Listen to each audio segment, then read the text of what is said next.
Iloilo City Councilor Plaridel Nava magapasaka sang kaso administratibo batok sa uswag councilors kag Vice Mayor Ganzon. Anom ka mga konsehal wala sa Gihapon nag-attend sa regular session kaina sang aga. Si Zen Kilantang nakatutok.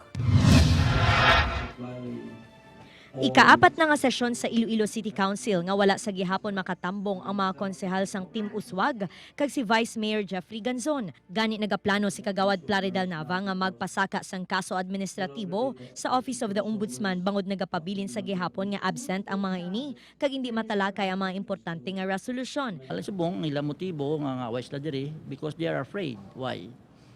Kaya basiga pati sila nga kung mag-attend sila di railroad namon gulpili wat mag-declare kami state of calamity. Paano kami kapasiradalan because we don't have the 2/3 vote.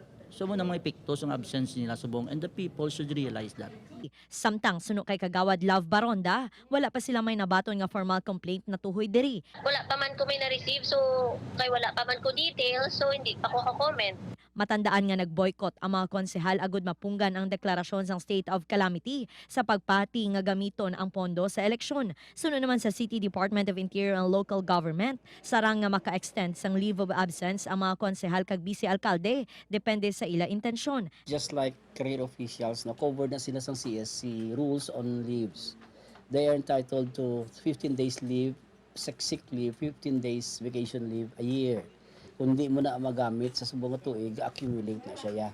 Gina-finalize na ni Nava ang iya reklamo agud mapasaka subong nga semana. Upod kay Romel Porquilla, Zen Kilantang, One Western Visayas.